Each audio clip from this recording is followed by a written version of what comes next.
Good morning, everyone. This is Mimi PhD. I welcome you to my YouTube channel.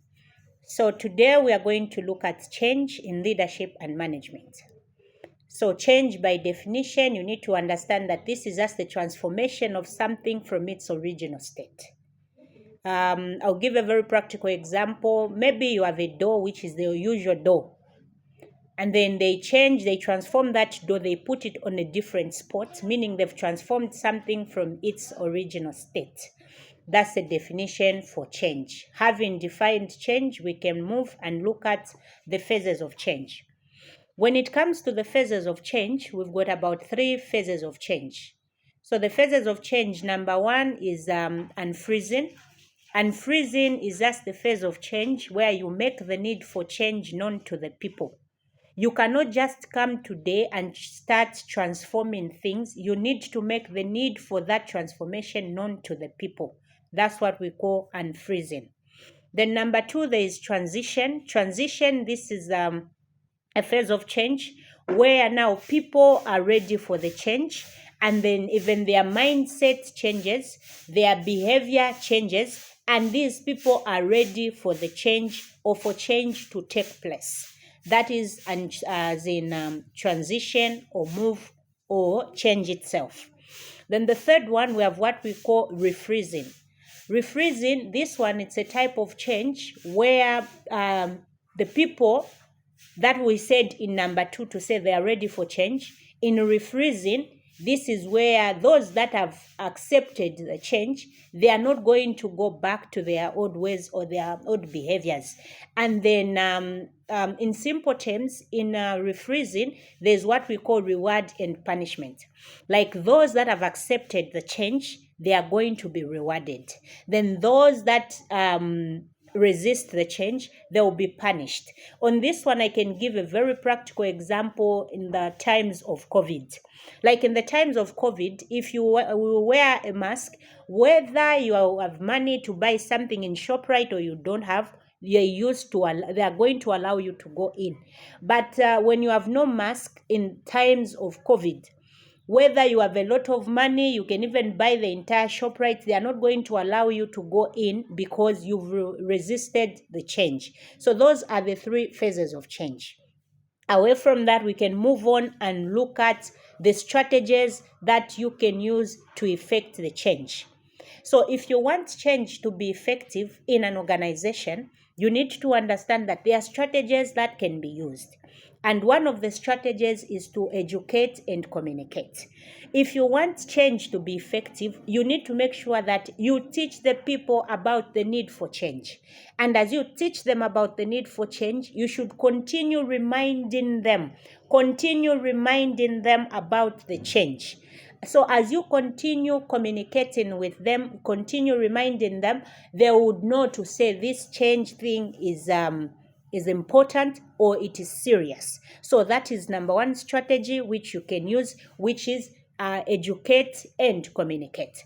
Number 2, if you want change to be effective, the strategy that you can use participation and involvement.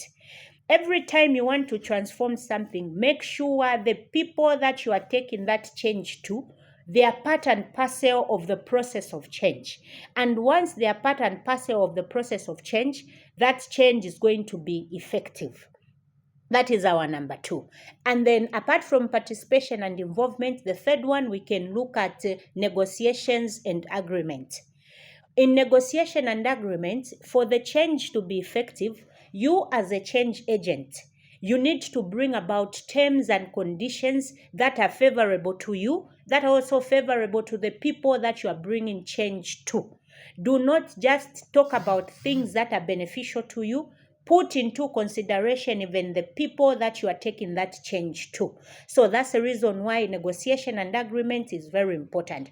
I'll give a very practical example, negotiation and agreement. I'll take you back again to the times of COVID. So like to the times of COVID, they wanted to close the shops. But they realized to say some countries are not going to survive when they shut down the shops.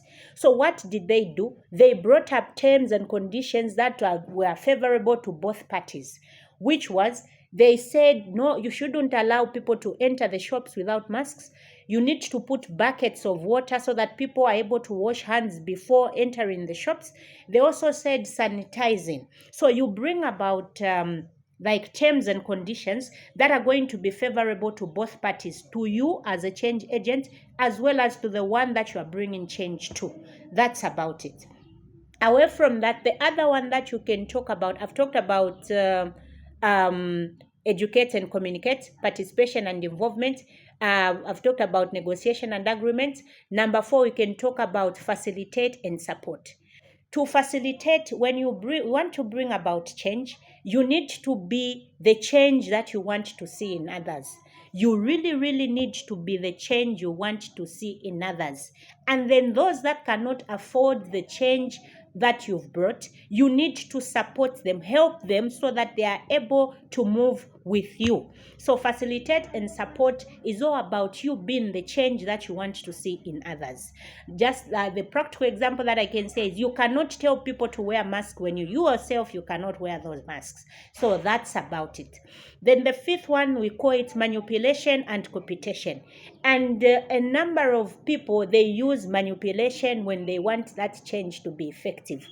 Under manipulation, this is where they are going to explain to you, like they're going to tell you things in sweet terms, like good things that they are going to do, or the best things that they are going to, that you are going to benefit from the change that they are bringing, with them knowing to say you are going to accept that change to take place, knowing they are not even going to fulfill some of the things that they told you they are going to fulfill. That is manipulation and computation, which change agents sometimes use for that change to be effective. That's about the strategies that can be used for change to be effective. Having said so, we can move on and look at the principles of management. I am going to continue with these principles. I'll talk about 3 even today. Yesterday, we talked about a unit of command. We talked about unit of direction. We also talked about equity. Today, I'm going to add up 3. We'll talk about Scala chain. Scala chain, this one, it's a principle of management which Henry Fayol talked about. It says information in an organization, it should flow from top coming down. Like in every organization, information should flow from the highest in the organization, from your manager up to the least in your organization. It's so unfortunate that in organizations, Scala chain is not normally used. We use grapevine, where you start, information will start with the least in an organization before even the manager knows about it. And then apart from that, the other thing that we can look at in this case, we can look at the second one, which is remuneration. Remuneration, this principle talks about an organization. If you have employees in your organization, they should have salaries after work well done. There is no way you allow somebody to work, month end comes, you tell them to say you get paid the following month. So your remuneration talks about wages. Every person that works, they should have a salary at the end of the day. And then apart from remuneration, the other one that I can talk about is discipline. Discipline, this one focuses on every subordinate, even managers, to be disciplined. I'll give a very practical example. You cannot be running a business.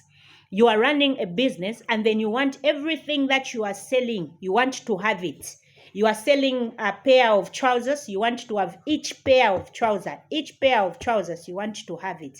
You are not going to do that. So discipline is very important. I wish every one of you well and study